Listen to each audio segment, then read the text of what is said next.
예, 다음 문제는 이제 문제 4번이고요. 그 다음에 이어지는 문제는 문제 5번, 6번인데요. 문제 4번하고 5번하고 6번은 그렇게 어려운 문제는 아닙니다.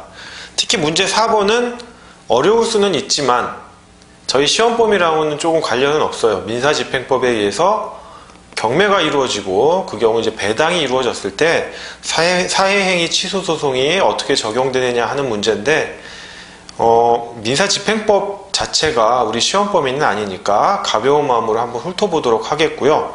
문제 5번하고 6번은 좀 민법하고 연결이 돼 있어요. 특히 5번은 이혼에 있어서 재산 분할, 6번은 상속에 있어서 상속재산 분할하고 연결되어 있는데요.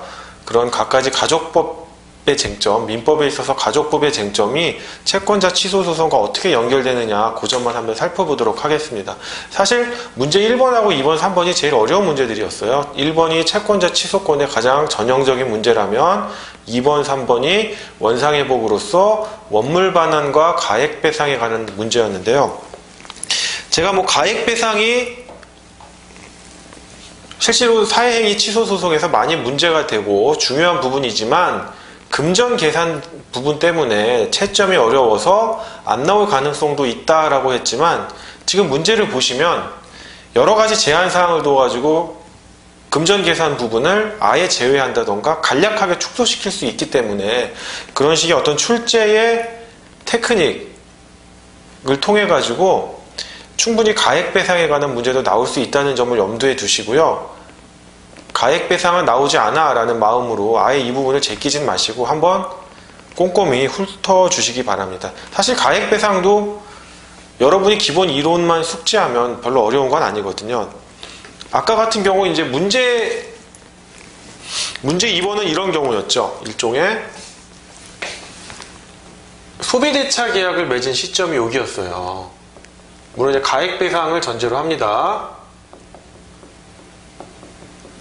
그러면 사회행위 시점까지 원리금 계산을 해야 되잖아요. 사회행위 시점까지 원리금 계산을 해야 되고 이제 변론 종결일이 되겠죠. 사실심 변론 종결일. 이때를 기준으로 원고의 즉 사회행위 취소를 구하는 채권자의 피보전 채권액을 구한단 말이에요.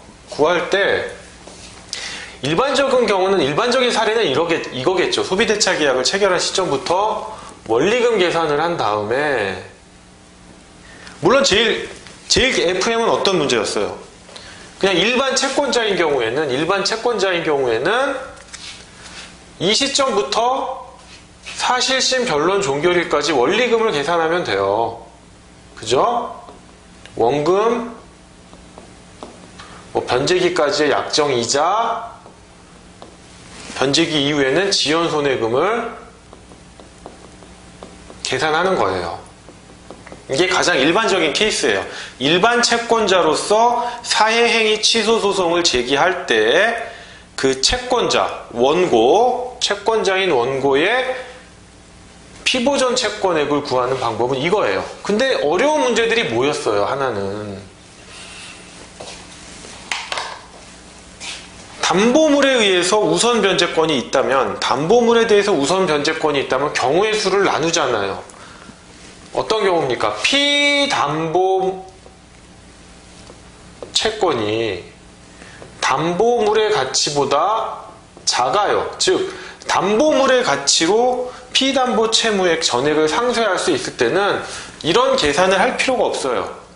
피보전 채권액을 구할 필요가 없어요. 왜냐하면 우선 변제권이 인정되니까. 문제는 반대 경우였단 말이죠. 문제는 어떤 경우였냐면 피담보 채무액이 이렇게 크고 담보물의 가치가 적었을 때 결국 우선 변제 효력이 있는 부분은 우선 변제권이 있는 부분은 요 부분이니까 요만큼은 어떻게 되겠어요? 일반 채권자로서 가액 배상을 구할 수가 있잖아요. 그런데 요 부분에 대한 계산이 쉽지가 않았던 거예요. 요 부분에 대한 계산이 아까 같은 경우 일반 채권자는 그냥 쭉 변론 종교리까지 원리금 계산을 하면 됐었는데 얘는 어떻게 계산해야 되냐면 채권의 일부가 담보물에 의해서 우선 변제가 되니까 여기서부터 여기까지 일단 원리금을 계산을 해요. 오케이? 하면 원금 부분하고 이자 부분이 나올 거예요. 그러면 우리가 법정 변제 충당 순서가 어떻게 됩니까? 이자부터 되잖아요. 이자부터 하다 보니까 이 담보물의 가치로 상쇄될 수 있는 부분이 어디까지냐를 계산을 해줘야 돼요. 뭐 이만큼일 수도 있고 아니면 이자를 다 상쇄하지 못할 수도 있겠죠. 하여간 어떤 경우가 됐건 여기서 한번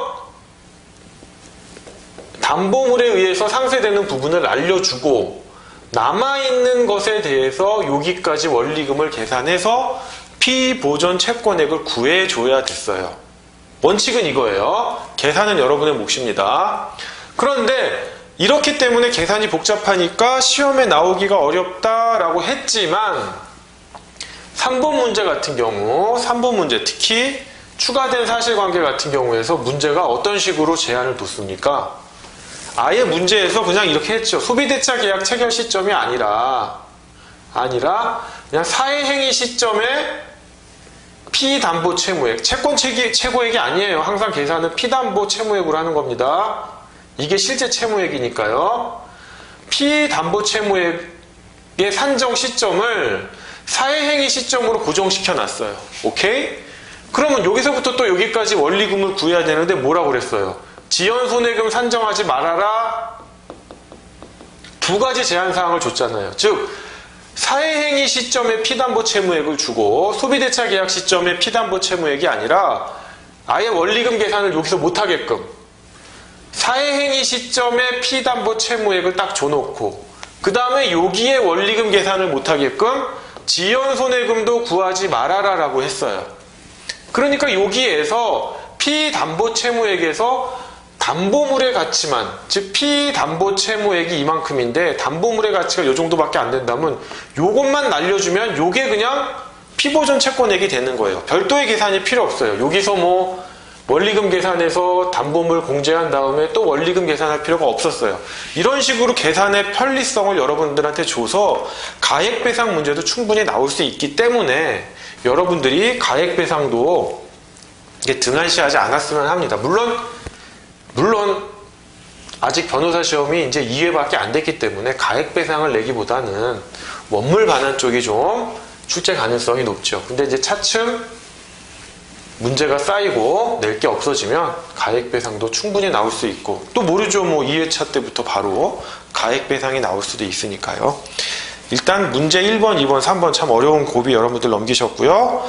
그럼 이어서 문제 4번 한번 풀어보도록 하겠습니다. 문제 4번은 뭐 사실관계가 길지도 않고 그렇게 어려운 문제는 아닙니다. 자, 일단 공통된 사실관계 보시면요. 갑에게 원고는 2010년 2월 1일 1억 원을, 피고는 2010년 3월 1일 4천만 원을, 을은 2010년 4월 1일 5천만 원을 각 대여하였다. 갑은 자신의 재산으로는 원고, 피고 및 을에 대한 채무를 전액 변제하기 어렵게 되자 친구인 피고로 하여금 원고 및 을보다 우선 변제를 받을 수 있도록 하기 위하여 2011년 2월 15일 피고에게 채권 최고액 등이 백지로 된 근저당권 설정 계약서를 교부하였고 피고는 같은 해 4월 1일 위 계약서에 담보부동산과 피담보 채권 최고액 등을 보충한 다음 같은 날 갑 소유의 X토지에 관하여 피고 명의로 채권 최고액 4천만 원의 근저당권을 설정하였다. 원고는 같은 해 4월 15일, 을은 같은 해 4월 19일 위 각 대여금 채권을 피보존 채권으로 하여 X토지에 각 가압류를 하였다. 한편 X토지에는 2010년 1월 15일 근저당권자 병 채권 최고액 500만 원이네요. 500만 원인 근저당권이 이미 설정되어 있었다. 이거죠. 이제 갑은 채무자예요. 갑은 채무자인데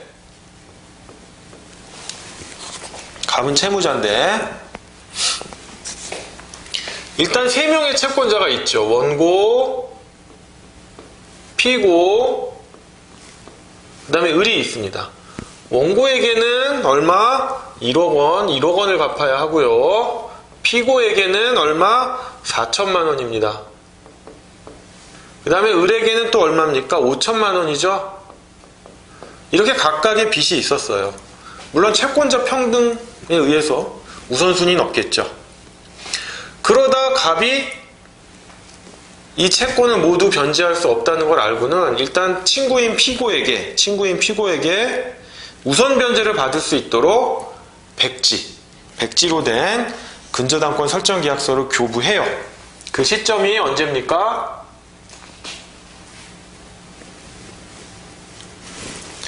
2011년 2월 15일이에요. 백지 교부 이렇게 그냥 쓸게요. 갑이 피고에게. 저한테도 이런 백지 수표가 하나 왔으면 좋겠네요. 그리고 실제로 이거에 기해서 보충을 해가지고 근저당권 설정 등기를 격려한 시점은 2011년 4월 1일이죠. 보충 후 근저당권 설정 등기를 합니다.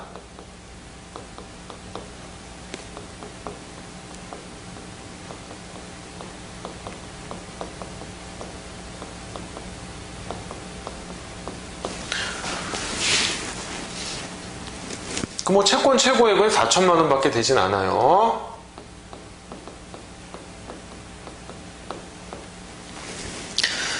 그러자 원고는 4월 15일 2011년 4월 15일 그리고 을은 2011년 4월 19일 을은 뭐합니까? 자신의 저 대여금 채권을 피보전 권리, 피보전 채권으로 하여 어떻게 합니까? 가압류를 설정하죠? 그쵸? 뭐 일단은 가압류밖에 할 수가 없죠. 뭐 이행 판결을 받아서 확정 판결이 되면 그것을 집행권으로 하여 압류할 수 있는데 아직까지는 청구권인 상태이니까요. 그렇기 때문에 이행 판결을 받기까지가 힘드니까 재소존 화해를 한다든가 이런 식으로 집행권을 미리 확보해 놓는 거죠. 임대차에서 그런 거 임대인이 많이 임차인에게 재소존 화해를 작성하도록 하고 있죠. 하지만 일단은 이행 청구권이니까 가압류밖에 설정할 수 없었던 겁니다. 그런데 실은 X토지에는 어떻게 돼 있어요? 그 전에 2010년 1월 15일 아주 최선순위 근저당권자가 있었어요. 근저당권자 병이 있었고 채권 최고액은 500만 원이었습니다. 조금 작네요.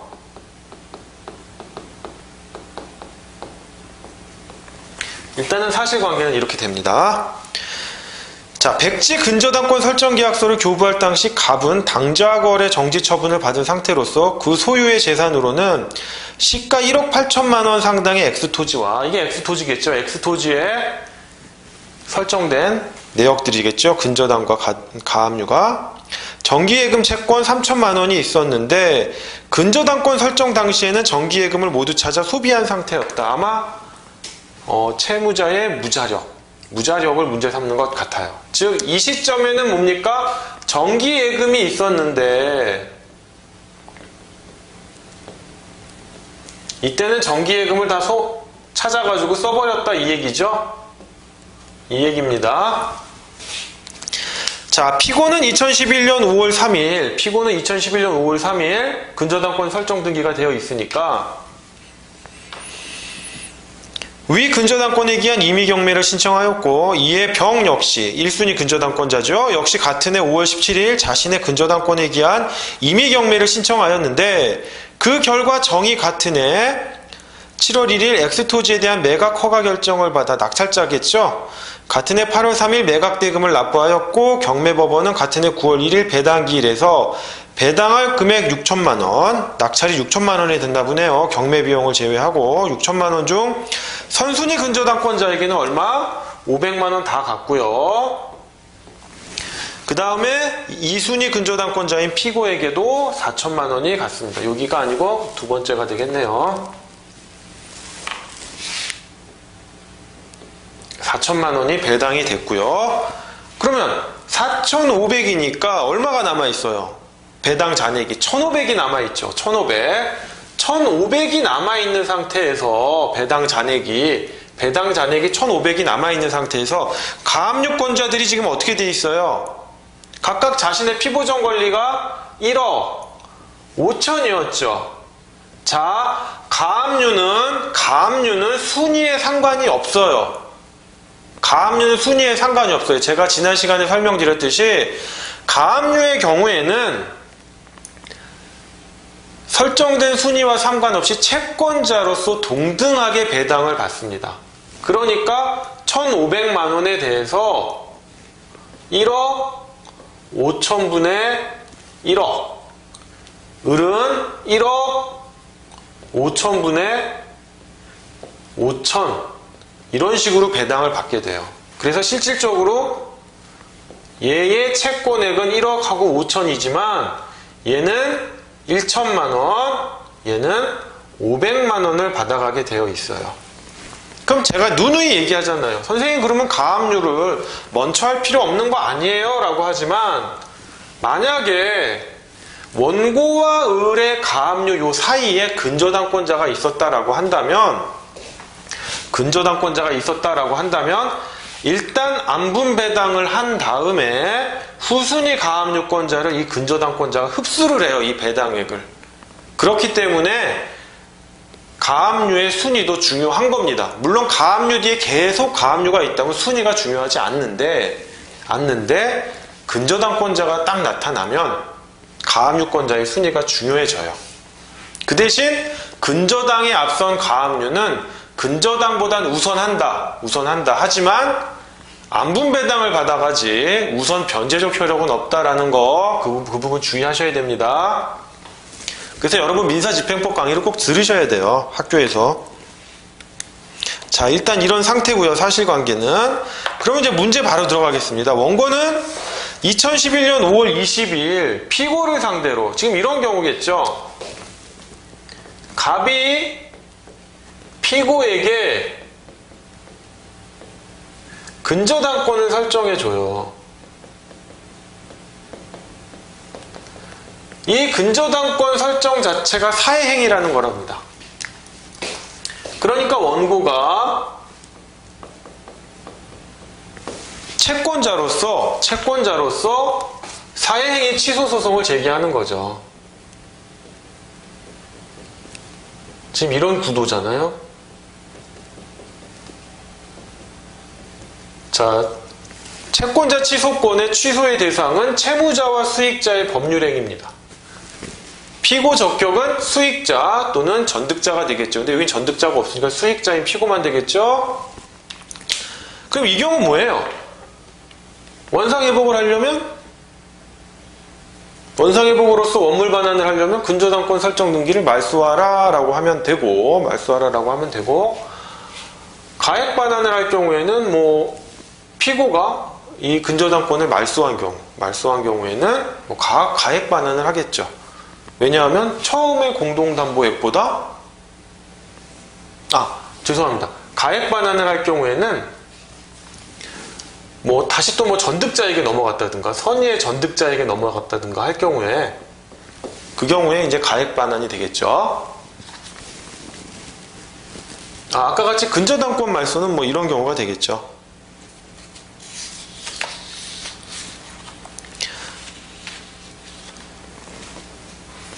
근저당권 말소는 2번 문제랑 3번 문제 풀었던 것과 같이 이렇게 다른 사람의 근저당권이 1번, 2번 설정되어 있는데 피고가 이 근저당권을 말소한 거예요. 자신의 재산을 출연해가지고. 그러면 애초에 공동담보가 됐던 부분은 이 부분이잖아요. 일반 채권자의 공동담보가 된 부분은 이 부분인데 이거를 원물 반환을 해줘 버리면 이 부분까지도 추가가 되잖아요. 늘어나잖아요. 이게 불공정하다는 거죠. 그래서 이 경우에는 원물 반환을 시키는 게 아니라 가액 배상을 해야 된다라는 거죠. 그죠? 아까 제가 저 부분 잠깐 헷갈렸습니다.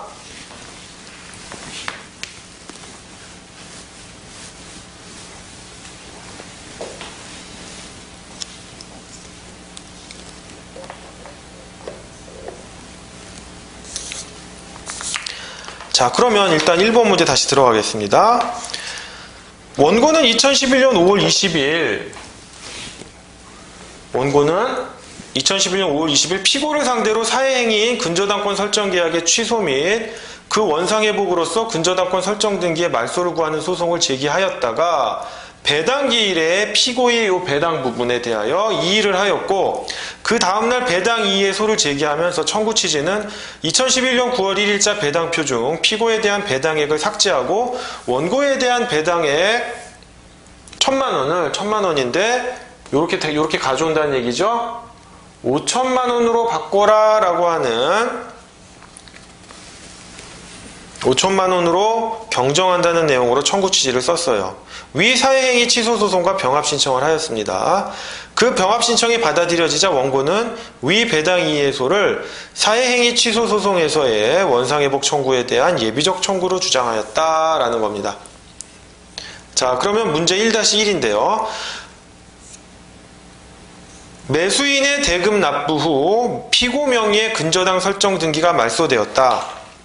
그렇다면 사회행위를 이유로 위 근저당권 설정 계약의 취소를 구하는 청구 부분은 소의 이익에 있겠는가 이거예요. 자, 이게 낙찰이 됐잖아요. 일단 피고가 임의경매를 신청해가지고 지금 뭡니까? 이 유일한 X 토지가 어떻게 됐어요? 정의라고 하는 사람한테 낙찰이 됐잖아요. 낙찰자 정의 있잖아요.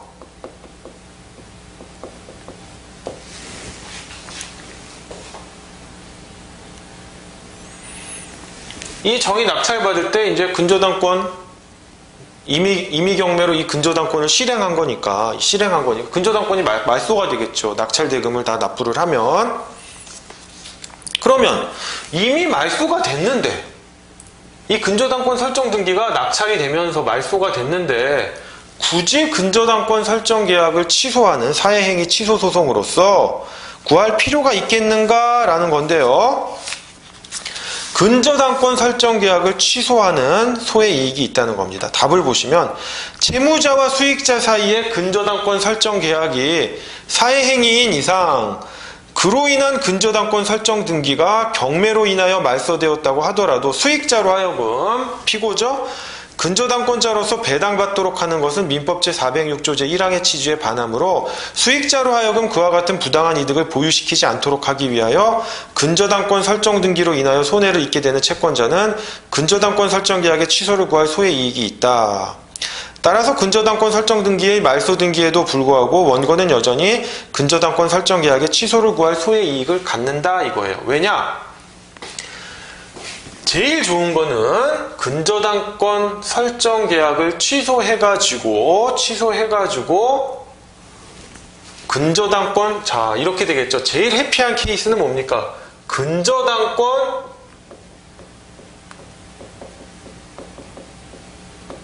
설정 계약을 취소하는 거예요. 즉 이게 처분행위겠죠. 처분행위로서 사회행위에 해당되는데 이걸 취소하면 할 수 있는 게 뭐가 있어요? 근저당권 설정 등기에 말소가 있겠죠. 이게 제일 행복한 케이스예요. 이게 제일 행복한 케이스인데 지금 사안에서는 어떻게 됐어요? 이미 경매가 진행됐고 정의, 경매 대금을 다 불입을 해서 낙찰자로서 X토지의 소유권을 취득했단 말이에요. 그죠? 그리고 배당도 이루어졌어요. 그러니까 근저당권 설정 등기 말소를 구하는 실익은 솔직히 없어요. 그런데 문제는 뭐냐? 얘가 배당 4,000만 원 받아간 거, 이 받아간 건 뭡니까? 사회행위에 의한 근저당권이 설정돼가지고, 즉 사회행위인 근저당권 설정 계약에 의해서 근저당권이 설정돼가지고 그거에 기해서 경매를 해서 받아간 거잖아요. 그러니까 요거를 뺏어오는 거는 실익이 있잖아요. 그죠? 즉 배당표의 경정을 구할 수 있는 소의 이익은 있다는 거예요. 그래서 근저당권 설정 계약을 취소할 수 있는 소의 이익이 있습니다. 그러면 2번 문제인데요. 그러면 주의적. 2번 문제는 위 병합소송에서 원고의 원상회복 청구 부분에 대한 당부를 쓰시오 라고 했는데 주의적 청구와 예비적 청구죠. 자, 원상회복 청구에 있어서 주의적 청구는 뭐겠어요? 문제 보시면 근저당 설정 등기의 말소죠. 말소인데 피고 명의의 근저당권 설정 등기는 매수인의 대금 납부 이미 매수인 즉 낙찰자 정이죠. 정의 대금 납부 이미 말소되었으므로 그 말소를 구할 소의 이익이 없어요. 그래서 주의적 청구는 각하되어야 합니다. 주의적 청구는 각하예요. 각하되어야 해요. 오케이? 자, 그러면 이제 예비적 청구로 뭘 구했습니까? 배당표의 경정을 구했단 말이에요. 답을 보시면 채권자가 배당기일에 출석하여 수익자의 즉 피고가 되겠죠. 수익자의 배당 부분에 대하여 이의를 하였다면 그 채권자는 사회행위 취소해소와 병합하여 원상회복으로서 배당 이의의 소를 제기할 수 있다. 다만 이 경우 법원으로서는 배당 이의의 소를 제기한 당해 채권자 이외의 다른 채권자의 존재를 고려할 필요 없이 그 채권자의 채권이 만족을 받지 못한 한도에서만 근저당권 설정 계약을 취소하고 그 한도에서만 수익자의 배당액을 삭제하여 당해 채권자의 배당액으로 경정하여야 한다 이겁니다. 즉 이런 다른 채권자 배당에 있어서 다른 채권자의 존재를 고려할 필요 없이 너한테 배당받은 거 피고 즉 수익자인 피고에게 배당한 거는 잘못된 거야. 사회행위에 기한 거야. 그러면 얘와 얘 사이에서 각각 채권자들이죠. 얘와 얘 사이에서만 부당이득으로서 요거를 돌려놓으면 될 뿐입니다. 배당표 경정을 해가지고. 그래서 요거는 소의 이익이 있어요. 근데 이게 민사집행법 시간에 나오는 쟁점인데 배당 이의의 소가 채권자와 채권자 즉 배당을 서로 받아가는 배당 채권자들끼리 소송이 제기됐다면 당사자로 했다면 자기네들끼리만 금전이 왔다 갔다 하면 돼요. 즉 얘한테 배당 갈 건 잘못됐으니까 나한테 돌려주세요 4천을 이렇게 하면 되는데 문제는 자녀대금 이렇게 배당을 하고 났는데 자녀대금이 또 채무자한테 있을 수 있잖아요. 자녀배당금이. 그래서 채무자와 채권자를 상대로 소송을 제기했다면 소송의 당사자가 아닌 이 사람들의 배당액까지도 달라져요. 그거는 민사집행법 시간에 대한 거니까 민사집행법 시간에 하면 되고 일단 요건 뭐예요? 배당 채권자끼리의 소송을 제기한 거니까 남의 배당된 거는 상관할 필요 없이 니들끼리만 조정하면 된다 이거예요. 자, 그러면 이제 2번 문제입니다. 이제 2번 문제에서 위 소송에서 피고는 갑이 백지 근저당권 설정 계약서를 교부할 당시 채무초과 상태가 아니에요. 왜냐하면 정기예금에 돈이 있었으니까. 정기예금에 돈이 약 3천만 원 있었죠. 그래서 사회행위가 아니라고 주장한다. 이러한 주장은 타당한가? 라는데 결론은 뭡니까? 타당하지 않다. 자, 답을 보시면 특정 채권자에 대한 담보 제공 행위가 사회행위가 되기 위해서는 그 행위 당시 채무자가 이미 채무 초과 상태에 있어야 돼요. 즉 소국 재산이 적국 재산을 넘어서야 되거든요. 또는 이미 채무 초과 상태라면 그 채무 초과 상태를 더욱 가중하게 만들어야 돼요. 따라서 채무자가 이미 초과 상태에 있을 것과 그 채권자에게만 다른 채권자에 비하여 우선 변제를 받을 수 있도록 함으로써 다른 일반 채권자의 공동담보를 감소시키는 결과를 초래할 것을 요하는데 채무자 갑이 백지 근저당권 설정 계약서를 교부할 당시 채무 초과 상태가 아니었다 하더라도 이를 보충할 당시 이때죠. 실제로 보충해서 근저당권을 설정할 당시입니다.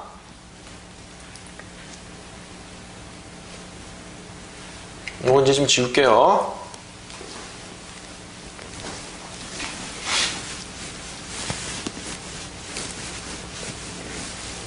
즉 백지 보충을 해서 근저당권 설정 등기를 격려할 당시 채무 초과 상태에 있었다면 이 계약서를 보충한 날 근저당권 설정 계약이 체결된 걸 보는 겁니다. 이때 체결된 거다. 즉 사회행위가 있었던 시점은 뭐다? 백지로 교부한 날이 아니라 뭐다? 이 백지 계약서를 보충한 날이다. 이때 근저당권 설정 계약이 체결됐고 이때가 사회행위 시점이다. 이때를 기준으로 소국 재산이 적국 재산을 초과했는가? 즉 채무 초과 상태에 있었는가라는 것을 판단하는 겁니다. 그럼 백지 계약서를 보충할 당시 갑이 채무 초과 상태에 있었는가를 한번 따져볼까요? 자, X토지에 대해서 시가가 얼마였습니까? 1억 8천이었죠. 1억 8천. 그런데 얘 채무를 다 합하면 어떻게 돼요? 1억 9천이란 말이에요. 근데 여기 정기예금은 얼마였어요? 3천이었죠. 얘가 있느냐 없느냐에 따라서 근저당권 설정 계약을 체결한 것이 사회행위가 되냐 안 되냐잖아요. 그런데 정기예금은 이 시점에는 없었어요. 다 소모했고 없었고, 그리고 백지 보충을 한 요 시점이 사회행위 시점이니까 요 당시를 놓고 판단을 해보면 어떻게 됩니까? 요 당시를 놓고 판단하면 X토지의 시가는 1억 8천이었는데 총 피담보 채무는 1억 9천이니까 채무 초과 상태죠. 만약에 이때를 기준으로 한다면 채무 초과 상태는 안 될 거예요. 약 2천만 원 정도의 적극 재산이 초과되는 상태에 있을 겁니다. 자, 그럼 3번 문제인데요. 원고는 피고에게 배당된 배당금에 대하여 지급금지 가처분을 하였다. 자, 얼마가 배당됐습니까? 여기서 4천이 배당됐죠? 일단 요거 좀 지울게요.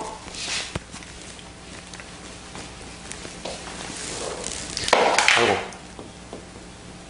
요거에 대해서 배당금 지급금지 가처분을 했어요.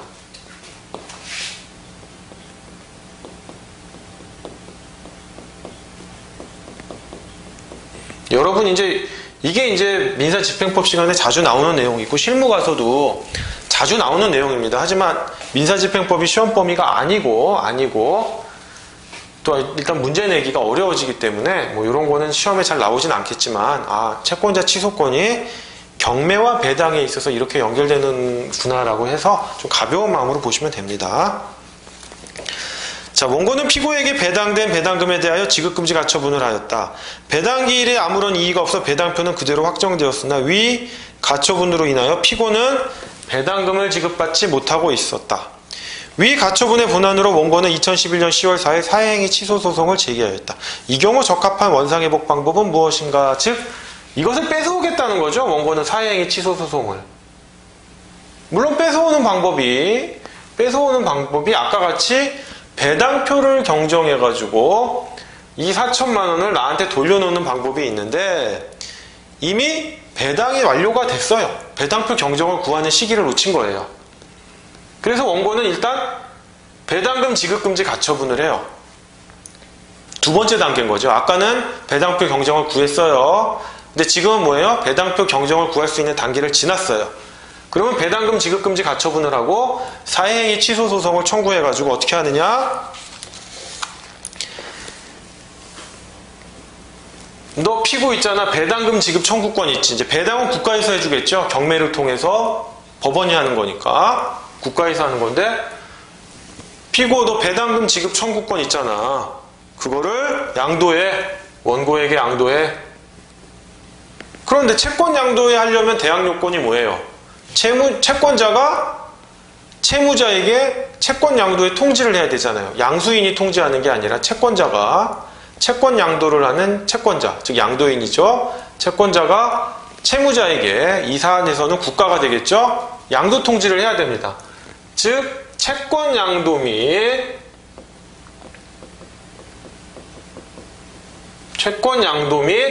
양도 통지를 하라라는 청구를 통해서 원상 회복을 구할 수가 있습니다.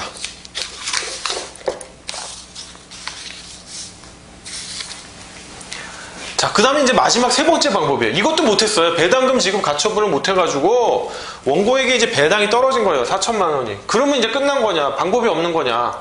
또 방법이 있습니다. 또 방법이 뭐냐? 부당이득 반환 청구를 하는 거예요. 그때는. 4번 문제 보시면 원고가 배당 기일에 이의를 하지 않았을 뿐만 아니라 피고의 배당금 지급 채권에 대한 지급금지 가처분도 하지 않아. 피고는 확정된 배당표에 따라 배당금 4천만 원을 모두 수령하였다. 원고는 피고를 상대로 2011년 10월 5일 위 근저당권 설정 계약의 취소를 구하는 사해행위 취소 소송을 제기하였다. 위 소송에서 적합한 원상회복 방법은 무엇인가 한데 제가 말씀드린 겁니다. 부당이득 반환 청구를 해야 된다는 거예요. 이 마지막 방법이에요. 자, 첫 번째 방법은 뭐다? 첫 번째 방법은 배당기일에 이의를 제기한다.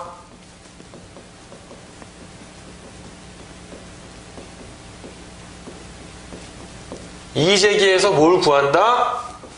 배당표의 경정을 구한다. 두 번째는 뭐다? 이걸 놓쳤다 그러면 지급금지 가처분을 한 다음에 가처분의 본안에서 승소해야 집행할 수 있는 거잖아요. 채권 양도 및 양도 통지를 구하는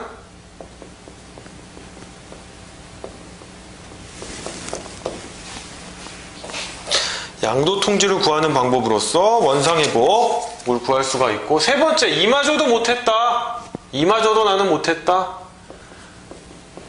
부당이득 반환 청구해라. 그 방법밖에 없다. 세 가지로 대처할 수가 있는 겁니다. 세 가지로. 보이시죠? 예.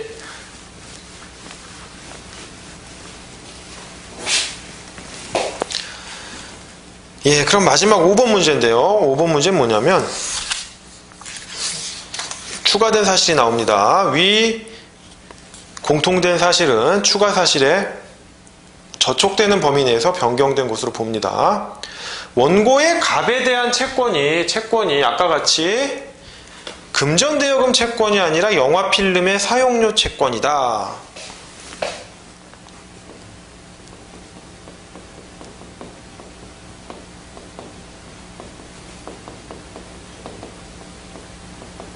영화필름의 사용료 채권이고 그 변제기가 언제다?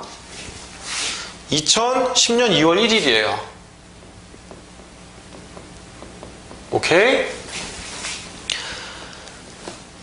그리고 금액도 얼마입니까? 500만 원으로 줄었네요. 500이에요.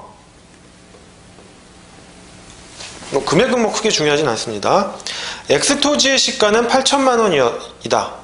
원고가 피고를 상대로 사해행위인 근저당권 설정 계약의 취소를 구하는 소송에서 피고는 원고의 채권은 1년간의 시효기간 만료로 소멸되었다고 항변하였다. 피고의 소멸시효 항변은 타당한가? 이거예요. 자, 원고 채권의 변제기는 2010년 2월 1일입니다. 그러면 채권의 소멸시효 기간이 얼마인가를 봐야겠죠.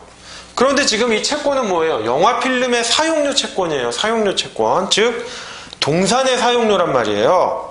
그럼 답에 보시면 민법 제164조 2호의 동산의 사용료는 1년이니까 언제예요?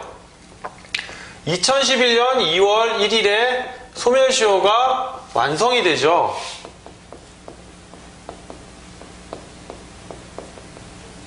소멸한단 말이에요. 그런데 소송은 언제 제기했습니까? 소송은 이 이후인 2011년 5월 20일 제기를 한단 말이에요. 사해행위 취소 소송을. 그럼 이 문제는 뭐냐면 소멸시효의 항변은 간만이 할 수 있는 거냐 아니면 수익자인 피고도 할 수 있느냐 요 문제예요. 요 문제.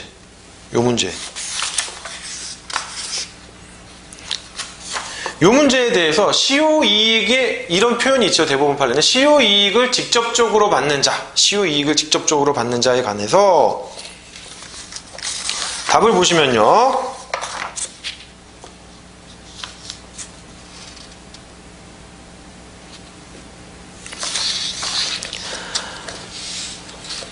사안에서 피고가 그 소멸시효를 원용할 수 있는지 여부에 관하여 보건대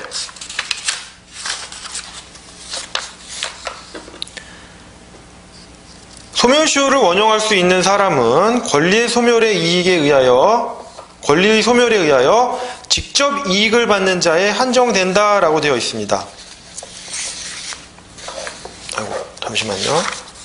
사회행위 취소 소송의 상대방이 된 사회행위의 수익자 또는 전득자로서는 사회행위가 취소되면 사회행위에 의하여 얻은 이익을 상실하게 되고 사회행위 취소권을 행사하는 채권자의 채권이 소멸하면 그와 같은 이익의 상실을 면하는 지위에 있으므로 그 채권의 소멸에 의하여 직접 이익을 받는 자다라고 되어 있어요. 그래서 갑의 소멸시효 항변을 원용할 수가 있습니다. 그래서 피고는 소멸시효 항변을 할 수가 있어요. 타당해요. 근데 요거랑 연관지어서 채권자 대위권에 있어서는 어떻게 됩니까? 채권자 대위권에 있어서는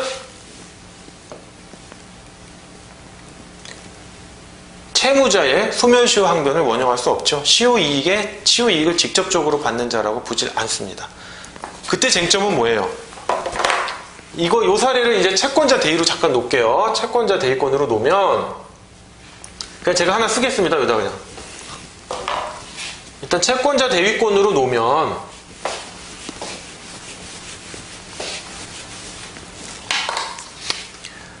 채권자가 있고 채무자가 있고 수익자가 아니라 이제 제3채무자가 되겠죠. 그러면 채권자 대위권은 법정 제3자 소송 담당 중 법정 소송 담당이기 때문에 채권자 고유의 권리가 아니라 뭐다? 채무자의 권리를 대신 행사하는 거거든요. 그렇다 보니까 채무자가 행사를 하던 채권자가 대위를 하여 채무자의 권리를 대신 제3채무자에게 행사하던 제3채무자는 뭐예요? 채무자에 대한 항변을 언제나 행사할 수 있어야 돼요. 채무자가 직접 청구했건 채권자가 대위해서 청구했건 이것까지는 오케이인데 그러면 채무자의 항변을 채무자의 채권자에 대한 항변을 대신 행사할 수 있는가? 이거는 no, 안 된다라는 거죠. 그 부분하고 구분해서 알아두셔야 됩니다.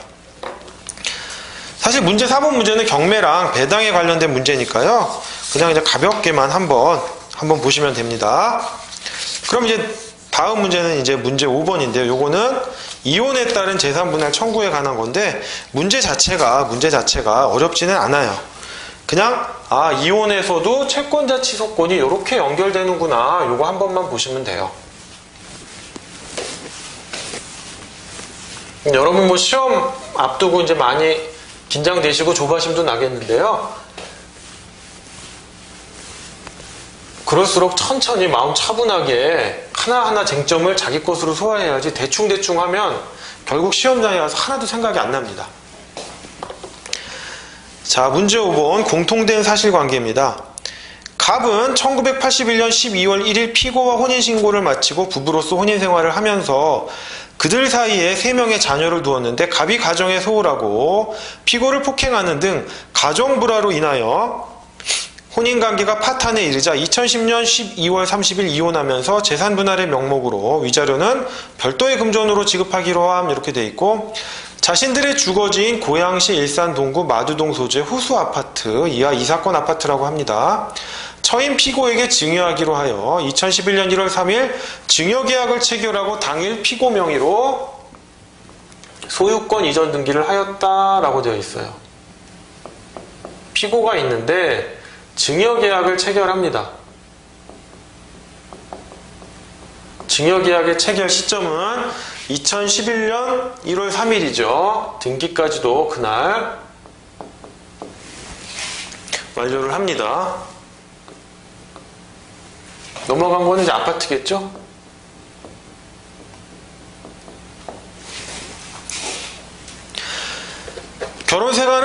결혼생활 중 갑은 호수 주식회사의 사원으로 근무하였으며 피고는 가사에 종사하여 왔는데 이혼 즉시 갑은 이 사건 아파트를 떠났고 현재 피고가 자녀들과 이 사건 아파트에서 거주하고 있다. 증여계약 당시 갑의 재산 상태를 보면 이 사건 아파트 외에는 별다른 재산이 없었고 2011년 1월 11일경 2011년 1월 11일경 회사를 퇴직하면서 퇴직금으로 받은 게 얼마?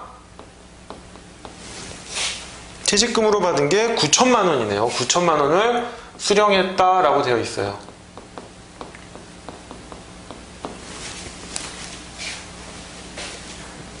이혼을 전후한 갑의 급여 및 퇴직금 수령과 관련된 세금은 고려하지 않는다. 증여계약 당시 및 이 사건 변론 종결 당시 이 사건 아파트의 시가는 동일하게 1억 3천만 원으로 평가된다. 계산하기 편하게 해준 거죠. 1억 3천만 원. 즉 만약에 이게 사회행위라면 사회행위 시, 즉 처분행위 시가 되겠죠. 사회행위 시와 엔드 이렇게 할까요? 그 다음에 변론 종결일 모두 시가 변동이 없었다는 얘기네요. 1억 3천만 원으로.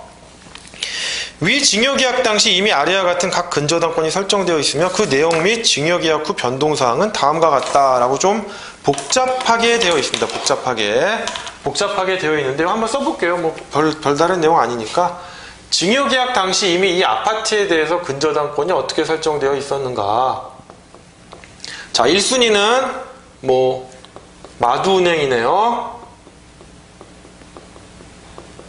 2순위는 일산은행,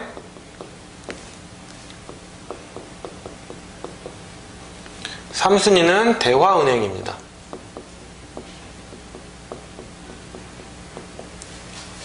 채무자는 공이 갑이고요. 이건 안 쓰겠습니다. 채권 최고액은 뭐다? 여기는 2천, 단위는 생략하겠습니다. 1,000, 3,000이었고요. 증여계약 당시니까 증여 시점에는 1,700, 900, 2,600입니다. 그리고 변론 종결일 당시, 여러분 보이시나요? 여긴 0원이고요. 1,200만 원이고 2천만 원입니다. 조금 좀 제가 자리 옮길까요? 다시 한번. 여러분 보시기 편하게 다시 한번. 자, 여기다 좀 적겠습니다. 마두, 일산, 대화, 2천, 1,000, 3,000, 1,700, 900, 2,600 있고 제로 1,200, 2,000이 있다는 거죠. 물론 여기는 채권 최고액, 여긴 증여계약 시점, 변론 종결일입니다. 오케이, 이렇게 썼어요. 자, 증여계약 당시 마두은행의 1번 근저당권에 기한 임의경매 절차가 진행 중이었는데 피고가 이 사건 아파트를 이제 증여계약으로 취득한 후 피담보 채무 원리금 1,900만 원과 위 경매 절차에서 증여계약 당시까지 발생한 집행비용 100만 원을 포함한 총 집행비용 150만 원을 변제하여 1번 근저당권 설정 등기가 말소가 되었다. 이게 말소가 된 거예요. 얼마를 변제해서 피고가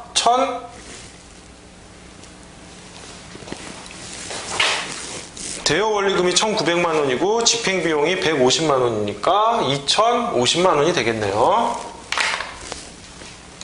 2,050만 원으로 말소를 한 겁니다. 증여계약 당시 갑에 대해 7천만 원의 채권을 가지고 있던 원고는 7천만 원의 채권을 갖고 있네요. 원고가.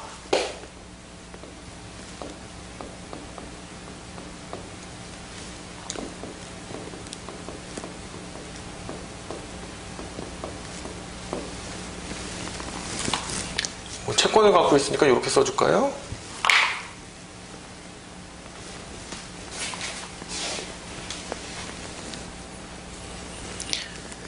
위와 같은 증여계약을 뒤늦게 알고 피고를 상대로 하여 뭡니까? 사회행위 취소 소송을 한 거죠. 증여계약을 취소하고 이 사건 아파트에 관한 원상회복으로서 피고 명의의 소유권 이전 등기의 말소를 구하는 소송을 제기하였다. 즉 얘가 채권자, 채무자, 수익자란 얘기죠. 사회행위 취소 소송을 한 거죠. 그죠? 심리 결과 갑의 적극재산 및 소극재산의 상태, 갑과 피고의 혼인관계의 경위와 공동재산 형성에 대한 기여 정도 등을 감안하면 피고가 받아야 할 재산 분할 액수는 금전으로 평가할 경우 얼마? 5천만 원 정도가 적당하다 이렇게 나왔어요. 피고는 이 정도 받는 게 적당한데 지금 얼마가 가 있는 거예요? 1억 3천만 원이 가 있죠. 물론 근저당권은 고려하지 않았습니다.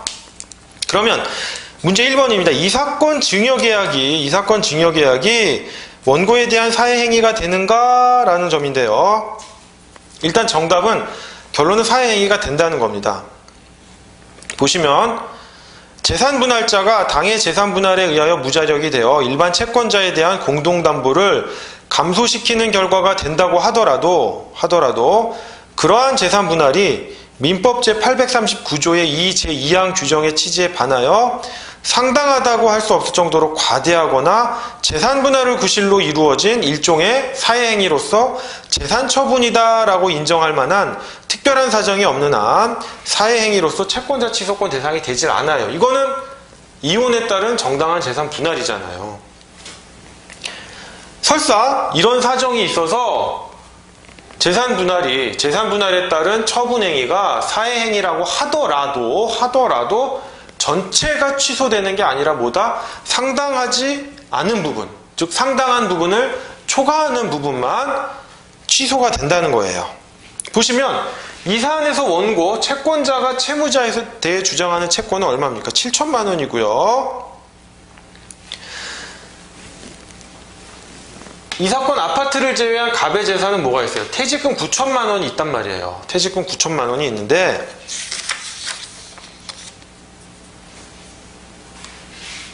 과연 이 퇴직금 9천만 원이 적극재산이냐 아니냐가 문제가 되는 거예요. 적극재산이냐 아니냐. 적극재산이면 얼마까지 또 되느냐라는 건데 민사집행법 246조 제1항 제4호 제5호를 보면요. 퇴직금은 압류금지 채권이에요. 압류를 할 수가 없어요. 기본적인 생활을 보장해 줘야 되기 때문에 이것까지 압류하는 것은 가혹하다라는 거예요.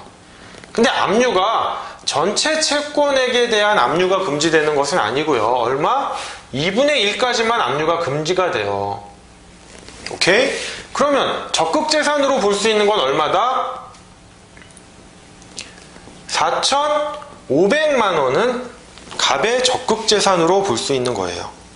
그러면 갑의 적극재산은 증여계약 당시 뭡니까? 4,500만 원과 이 사건 아파트라는 거죠.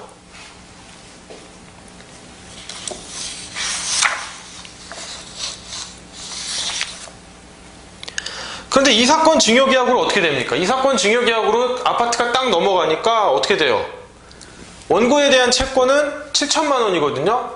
아파트가 있었을 때는 4,500에 1억 3천만 원. 물론 근저당권이 이렇게 쳐져 있긴 하지만 적극재산을 초과했단 말이에요. 적극재산이 많았어요. 소극재산보다.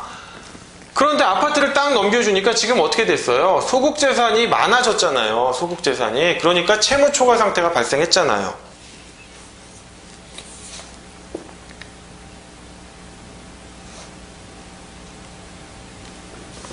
그렇기 때문에 사회행위가 된다는 거예요. 보다 구체적으로 말씀드리면 이 사건 증여계약으로 인하여 갑은 채무 초과 상태에 빠지게 되는 바 증여계약 당시 이 사건 아파트의 가액이 얼마입니까? 1억 3천만 원인데 1번 내지 3번 근저당권의 피담보 채무액이 얼마예요? 아까 문제에서 주어진 피담보 채무액이 실제 채권액은 1,700만 원, 900만 원, 2,600만 원 합해서 도합 5,200만 원이 되죠. 이제 말소되기 전이니까 증여계약 시점이니까 증여계약 시점에는 이 피고가 말소를 안 시켰죠. 그러니까 이걸 다 합치면 증여계약 시점에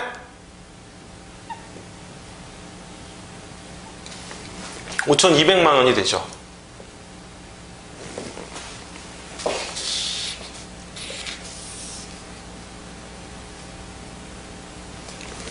그 다음 실질적으로 피고에게 가야 될 금액은 얼마예요? 5천만 원이죠. 아까 이 정도가 적당하다라고 했죠. 그러면 1억 3천만 원에서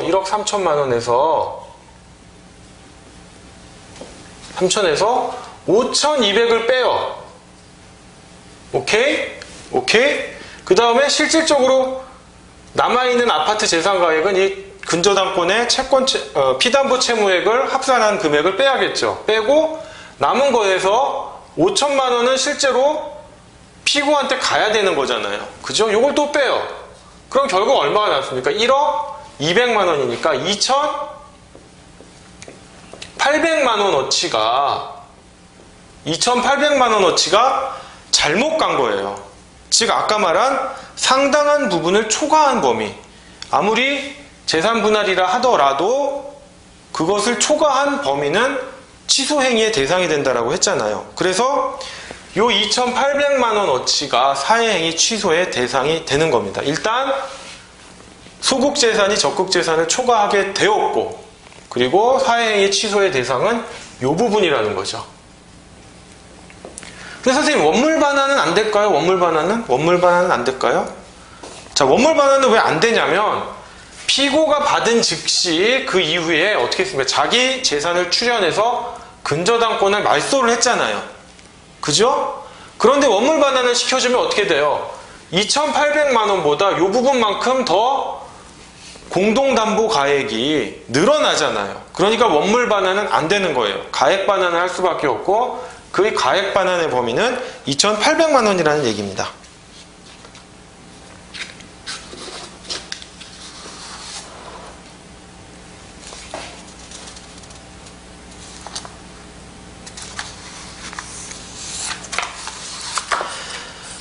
자, 그 다음 2번 문제인데요. 만일 이 사건 증여계약이 사회행위가 된다고 판단됨을 전제로 하여 피고가 악의이고 사실관계가 모두 인정된다고 가정할 경우 각하 또는 기각되는 부분을 제외한 나머지 인용 부분에 주된 주문을 쓰고 그 근거를 간략히 쓰시오 라고 했어요. 그 근거를 간략히 쓰시오.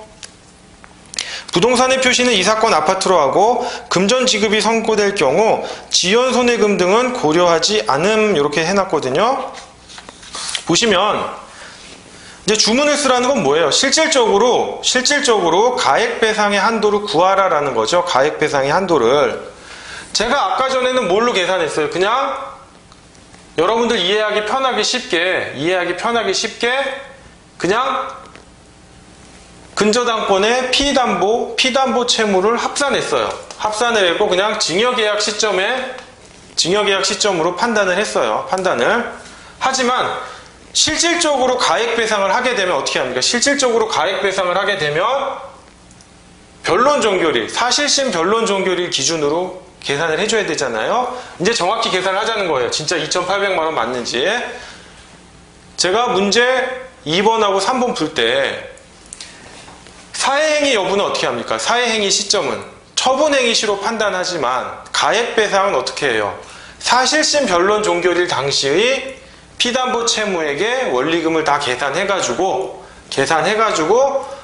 그 다음에 근저당권이 설정되어 있는 부분, 즉 담보가치로 우선 변제가 있는 부분을 공제하고 난 나머지를 산정하잖아요. 그렇게 산정해보자는 거예요. 자, 아까 1번 문제에서는 제가 그냥 랜덤하게 증여계약 시점으로 했을 뿐입니다. 실질적으로 가액배상은 증여계약 시점으로 하면 안 돼요. 자, 그럼 이제 2번 문제를 풀기 위해서 변론 종결일 시점으로 한번 계산을 해보자 이거예요.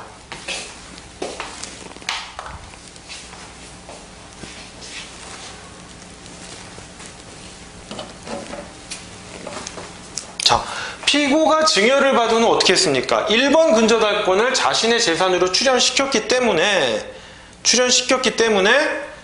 원물 반환은 안 된다. 그렇다면 가액배상인데 가액배상을 하려면 어떻게 해야 돼요? 가액 배상을 하려면 원래 세 가지 기준이 있었죠. 사회행위 목적물이 가지는 공동담보가액 1번, 2번이 뭡니까? 채권자, 즉 원고, 소송을 제기한 원고의 피보전 채권액, 그 다음에 3번이 수익자 또는 전득자가 취득한 이익이에요. 그런데 매매나 대물 변제나 증여로 넘어간 경우에는 1번하고 3번이 동일하니까 1번하고 2번만 따지면 되고 1, 2, 3이 달라지는 경우는 뭐다? 근저당권 설정 계약, 즉 사회행위 자체가 근저당권 설정 계약으로 이루어진 경우에 하나는 거예요. 그러니까 여기서도 증여가 일어났으니까 1번과 2번, 즉 사회행위 목적물의 대상이 되는 사회행위 목적물이 가지는 공동담보가액과 원고, 즉 채권자의 피보전 채권액을 각각 구해보자 이겁니다. 자, 사회행위 목적물의 공동담보가액입니다. 보시면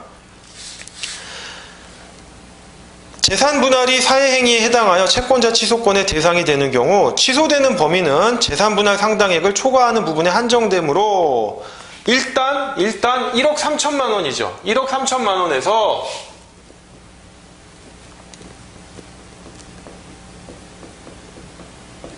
$5천만 원은 공제가 돼야 돼요. 원래 당연히 얘한테 가야 되는 거니까. 오케이? 그럼 그 다음에 이제 말소된 1번 저당권인데요. 말소된 1번 저당권은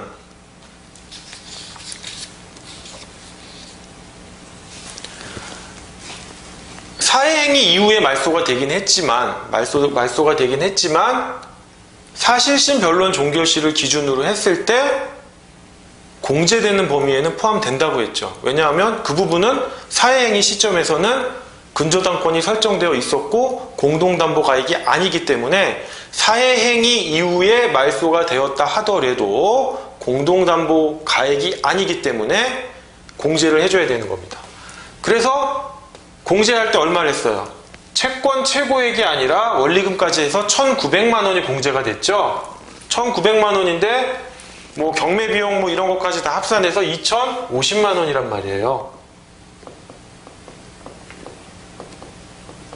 그죠? 그 다음에 2번, 3번 근저당권 금액을 한번 보겠습니다. 2번 근저당권과 관련해가지고 변론 종결 당시 금액이 늘어났죠. 1,200만 원으로. 그러면 1,200만 원이 다 공제되어야 되느냐? 요게 또 문제가 돼요. 하지만 요거 보세요. 여러분이 일반적으로 피담보 채무가 있잖아요.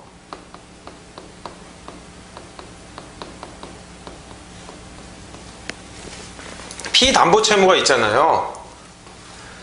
피담보 채무가 1억 원이다라고 했을 때 일반적으로 근저당권을 이거보다 제가 130% 잡는다고 했잖아요. 그죠? 130%니까 1억 3천만 원 잡겠죠? 채권 최고액인 거죠, 이 경우에는. 채권 최고액. 근데 어떤 정신 나간 사람이 또는 마음이 선량해서 근저당권을 안 잡을 수도 있고 일부만 잡을 수도 있어요. 이렇게 채권 최고액 5천만 원 해서. 그죠? 그러면 이 피담보 채무 1억 원 중에 우선 변제적 효력이 있는 건 뭐예요? 5천만 원에 한정되잖아요. 그죠? 그리고 근저당권을 1억 3천만 원 설정했어요. 채권 최고액을. 설정했는데 이 피담보 채무액이 막 증액이 됐네요. 증액이 되면 근저당권도 변경을 해줘야 되는데 채권 최고액을 변경을 해줘야 되는데 게을러서 못했어요. 피담보 채무는 1억 5천이 됐는데 그러면 결국 담보력이 보장되는 채무는 1억 5천만 원이 아니라 1억 3천만 원인 거예요. 그래서 문제를 보시면 변론 종결 당시에 1,200이잖아요. 1,200으로 증가했지만 1,200을 다 공제하는 게 아니라 얼마다? 담보력에 의해서 공제되는 부분은 1,000만 원이니까 1,000만 원만 공제가 되는 거예요. 2번 근저당권은. 자, 3번 근저당권 보겠습니다. 3번 근저당권은 어떻게 될까요? 변제기에 변론 종결 당시 금액이 어떻게 됐어요? 2천만 원이잖아요. 2천만 원. 2천만 원이지만 이 2천만 원으로 된 게 뭐예요? 피고가 600만 원을 변제해 줬잖아요. 변제해 줬기 때문에 요 각주 판례를 한번 보십시오. 제가 한번 읽어드리겠습니다. 채무자가 사회행위로서 양도한 부동산에 근저당권이 설정되어 있고 가액 배상을 하여야 할 경우 그 부동산 중에서 일반 채권자들의 공동담보에 제공되는 책임 재산은 피담보 채무액을 공제한 나머지 부분이므로 사회행위가 취소되는 경우 배상하여야 할 가액은 사회행위 취소 시인 사실심 변론 종결 시를 기준으로 하여 그 부동산의 가액에서 근저당권의 피담보 채무액을 공제하는 방식으로 산정하여야 하는 것인데 그러면 2천만 원 아니에요? 라고 하는데 피담보 채무액을 공제함에 있어 사실심 변론 종결 당시의 피담보 채무액이 사회행위 당시 그것보다 현실적으로 증대되어 남아있는 경우에는 근저당권의 채권 최고액의 범위 내에서 이를 모두 공제하여야 할 것이나 2번 경우겠죠. 2번 경우 그와 반대로 수익자에 의하여 피담보 채무의 일부가 대위 변제되어 사실심 변론 종결 당시의 피담보 채무액이 사회행위 당시 그것보다 줄어들게 되었다면 그러한 경우에도 사실심 변론 종결 당시의 감소된 피담보 채무액만을 공제하는 것은 사회행위 당시 채권자들의 공동담보로 제공되지 아니한 부분까지 회복시키는 결과가 되어 불공평하므로 사회행위 당시의 피담보 채무액을 공제하는 방법에 의하여 가액 반환의 범위를 확정해야 할 것이다. 자, 2번 경우가 판례 앞부분이고 3번 부분이 판례 뒷부분이죠.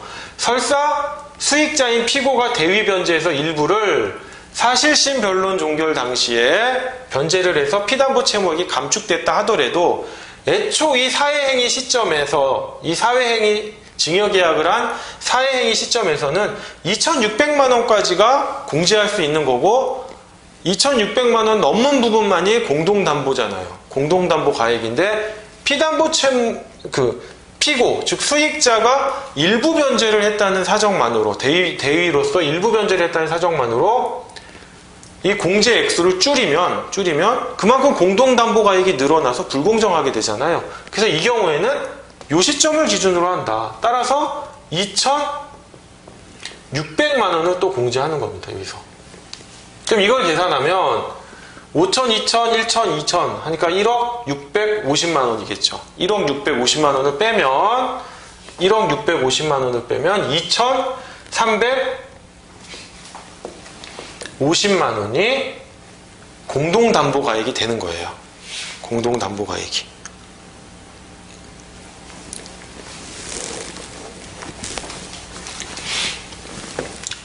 자, 그래서 아까 제가 처음에 그냥 1번 문제 풀 때 랜덤하게 증여계약, 즉 사회행위 시점으로 계산한 것보다는 좀 차이가 있죠?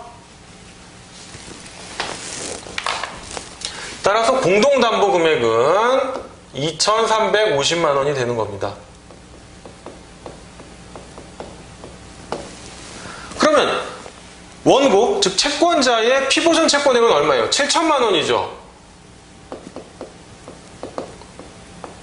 그러면 적은 금액 기준으로 한다고 했단 말이에요. 아까 같이 소송이 여러 군데에서 소송을 제기한 거라면 초과할 수 있었겠죠. 아까 같이 문제 3번에서 여러 군데 소송을 제기한 거라면. 근데 이거는 하나만 소송을 제기한 거니까 적은 금액, 즉 공동담보가액이 적으니까 이 금액이 가액배상의 범위가 되겠죠. 그래서 주문은 다음과 같이 써주면 될 것입니다. 그럼 이제 3번 문제입니다. 3번 문제는 또 이제 추가된 사실인데요. 이것도 좀 재밌어요. 추가 사실인데요. 위 공통된 사실은 추가 사실에 저촉되는 범위 내에서 변경된 것으로 봅니다. 자, 요 조금 지울게요, 이제. 피고의 채권자 의리 있었어요.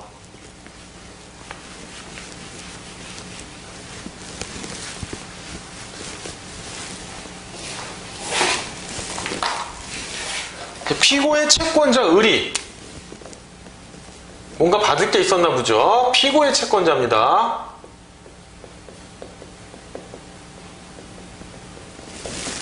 피고의 채권자 의리 2011년 1월 7일 이 사건 아파트에 관하여 피고에 대한 대여금 채권 1,500만 원을 청구 금액으로 한 가압류 결정을 받아 2011년 1월 10일 가압류 기입 등기를 마쳤다. 일산은행은 아까 일산은행은 2순위 근저당권자죠. 1순위 근저당권은 말소됐으니까 일산은행은 2011년 1월 4일 2번 근저당권에 기하여 임의경매 신청을 하여 경매 절차가 진행되었는데 경매법원은 2011년 9월 30일 배당기일에서 피고에 대한 가압류 채권자인 을에게 1,200만 원을 배당하는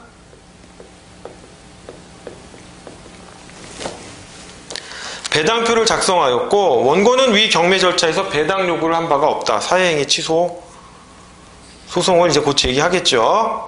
원고는 2011년 10월 4일 을이 수령할 위 배당금 지급 채권에 대하여 처분금지 가처분을 받았고 위 가처분 결정은 그무적 집행되었다. 위 기초사실에서와 같은 이유로 원고가 피고를 상대로 제기한 사회행위 취소 소송 등의 소송은 2011년 10월 7일 위와 같은 결론과 같이 선고되어서 위 판결은 같은 달 24일 확정되었다.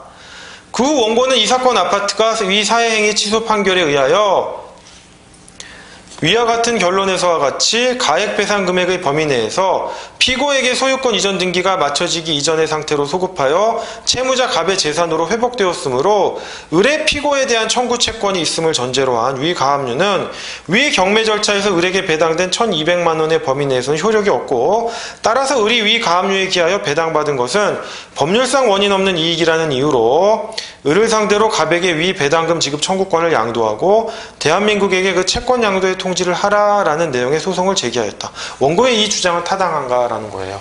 제가 간략히 사안을 정리하면 피고의 채권자 을이 있었어요. 을이 있었는데 증여계약을 통해서 아파트가 넘어오니까 이 아파트가 이제 피고 앞으로 넘어왔겠죠. 하니까 자신의 채권을 보존하기 위해서 어떻게 해요? 여기다가 가압류를 설정했단 말이에요. 가압류를 설정했는데 2번 근저당권자인 일산은행이 근저당권에 기해 임의경매를 신청하니까 배당되겠죠. 2순위 근저당권자 배당하고 3순위 근저당권자 배당하고 남은 금액을 가압류권자인 을에게 배당을 했단 말이에요. 금전대여금 채권은 1,500만 원인데 받은 거는 1,200만 원이 있었겠죠. 근데 이제 원고는 억울하죠. 이 증여계약 자체가 아까 얼마입니까? 2,350만 원 범위 내에서는 사회행위였단 말이에요. 그러니까 이 증여계약을 취소하라고 소를 제기했고 승소를 했어요. 그렇기 때문에 이 1,200만 원도 2,350만 원 범위 내에서는 취소돼야 되는 거 아니냐. 즉 아까 이렇게 배당이 됐다면 제일 먼저 어떻게 하라고 그랬어요?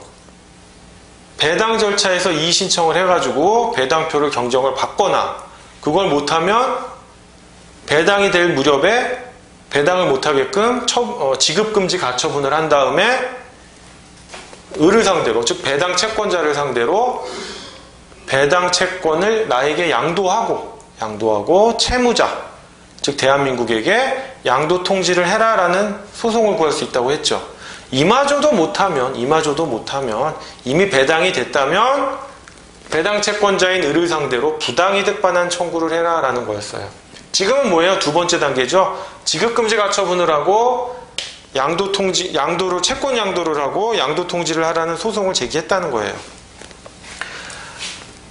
그러면 을 입장에서는 과연 무효냐, 이 가압류가 무효냐라는 것에 대해서 일단 원고의 주장은 이유가 없다는 것이 결론입니다. 즉 뭐냐? 사회행위 취소 소송의 효력은 뭡니까? 상대적 무효잖아요. 상대적 무효.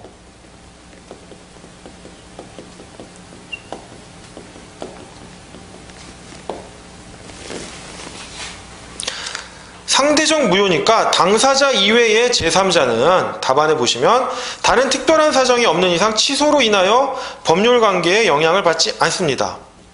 또한 사회행위 목적 부동산 등을 새로운 법률관계에 의하여 취득한 전득자 등은 민법 제406조 제1항 단서에 의하여 보호되므로 사회행위 취소의 상대적 효력만을 인정하는 것은 사회행위 취소 채권자와 수익자 그리고 제3자의 이익을 조정하기 위한 것으로서 그 취소의 효력이 미치지 않은 제3자의 범위를 사회행위를 기초로 목적 부동산에 관하여 새롭게 법률행위를 한 그 목적 부동산의 전득자 등만으로 한정할 것은 아니다라고 해서 약간 넓게 보고 있어요.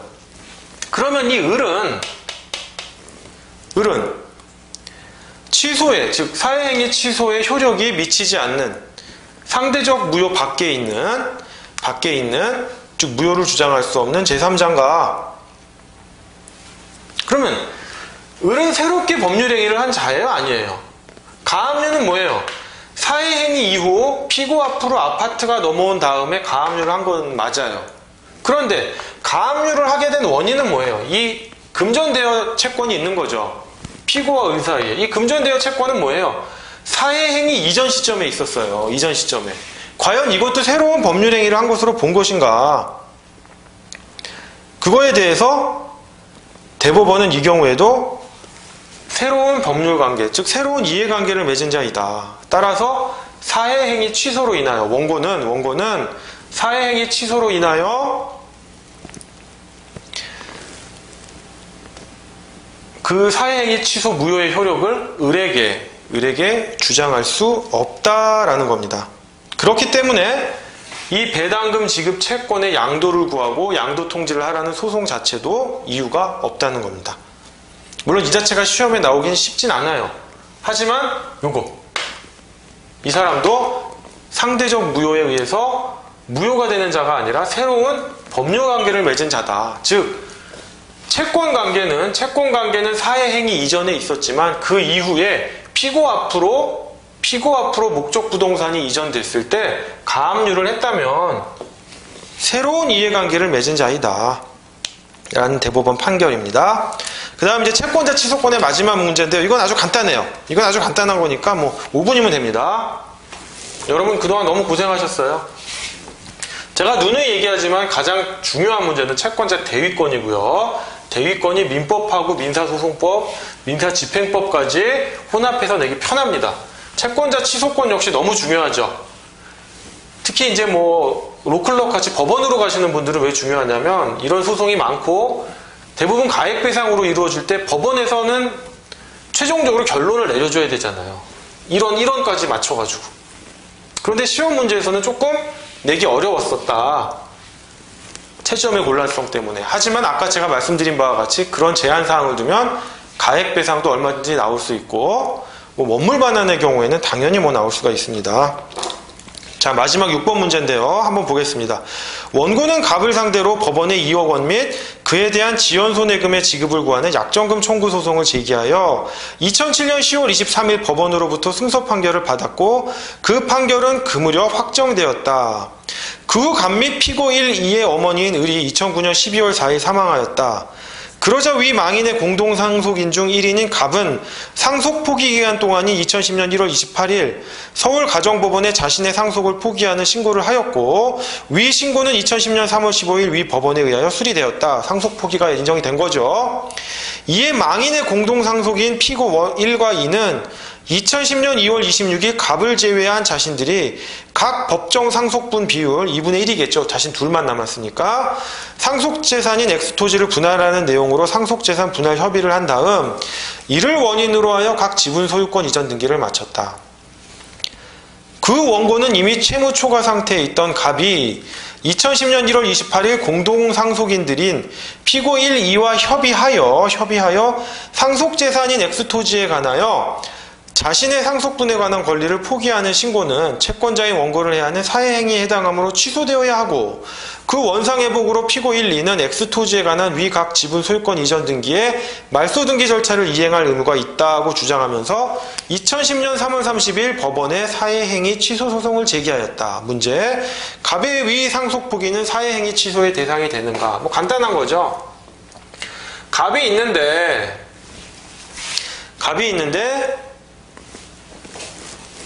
원고가 소송을 제기하죠. 왜? 2억 원에 대한 약정금을 지급받을 수 있는 권한이 있어요. 뭐 지연 손해금도 청구할 수 있겠죠. 근데 갑이 안 갚으니까 2007년 10월 23일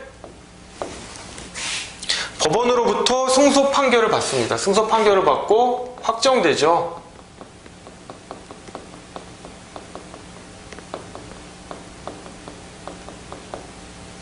오케이, 확정이 됩니다.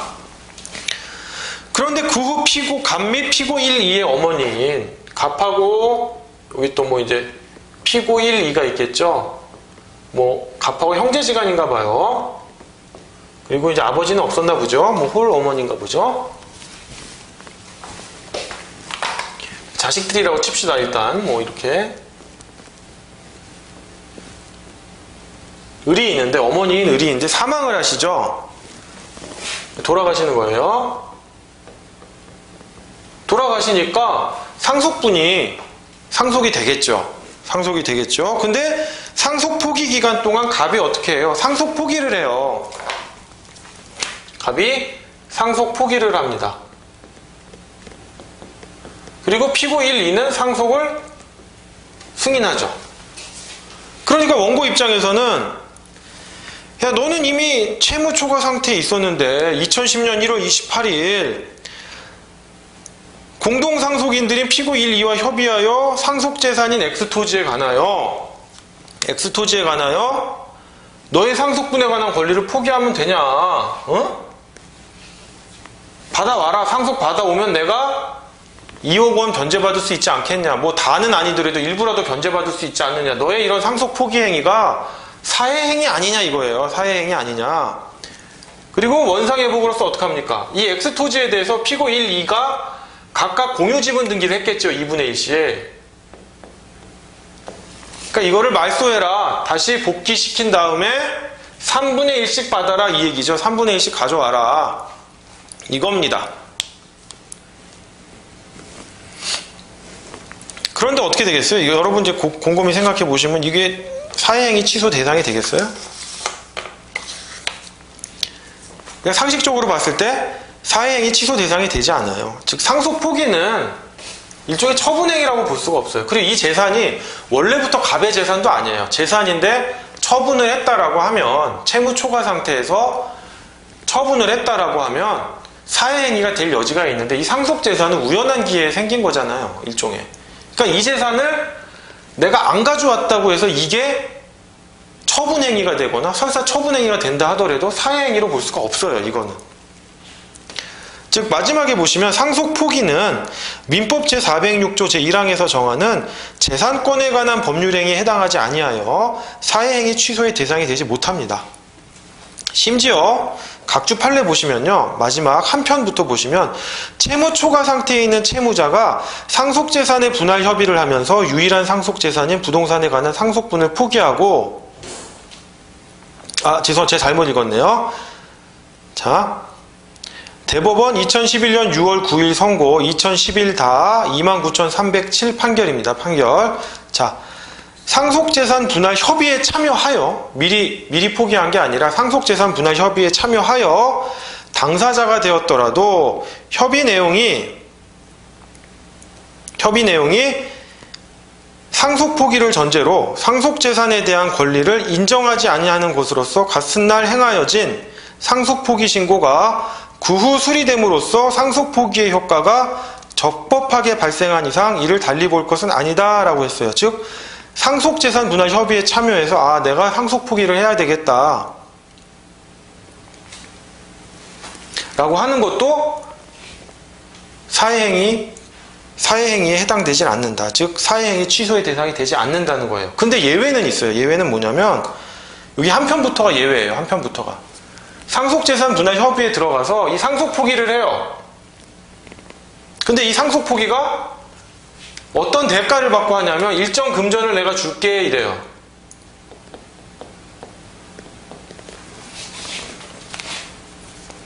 이 경우에 대해서는 사회행위라고 봐요. 왜냐하면 얘가 상속 포기한 게 순전히 자기의 순전한 의도로 포기가 이루어진 게 아니라 뭐예요? 상속이 되면 뭔가 원고 다른 채권자들에 의해서 강제 집행이 될 것 같거든요. 강제 집행이 될 것 같으니까 소비하기 쉬운 금전을 받는 대가로 상속을 포기한 거예요. 의도가 나쁘다는 거예요. 이 경우에는 사회행위 취소의 대상이 된다. 뭐가? 상속 포기가 된다는 겁니다. 자, 뭐 간단한 거죠. 이건 뭐 그냥 이런 사례가 나온다기보다는 민법, 상속법 편에 어떤 하나의 쟁점으로 아시면 될 것 같아요. 그리고 여러분이 아셔야 될 게 상속 포기의 효력이 어떻게 발생합니까? 상속 포기한 시점부터 발생하나요? 상속 개시 시로 소급하나요? 상속 포기의 효력은 상속 개시 시로 소급합니다. 그리고 상속인이 만약에 이렇게 됐어요. 뭐 이렇게 아버지가 있는데 자식이 상속을 받았어요. 그럼 상속 포기를 해요. 그러면 뭐 다른 제2순위 상속권자한테 가겠죠. 뭐 형제가 됐든 뭐 부의 형이 있다고 쳐요. 오케이? 그럼 이 사람한테 상속 재산이 가겠죠. 그럼 갈 때까지 이 아들이 상속 재산을 관리해야 되잖아요. 이때 관리의 주의 의무는 뭐다? 선량한 관리자의 주의 의무가 아니라 뭐다? 자기 재산과 동일한 주의 의무, 고유 재산에 관한 동일한 주의 의무를 부담한다는 것. 즉 두 개, 상속 포기의 효력은 상속 개시 시로 소급하고 상속 포기로 인해 후순위 상속권자에게 상속 재산을 넘겨줄 때까지는 자기 재산과 동일한 주의 의무로서 관리해주면 된다는 점입니다.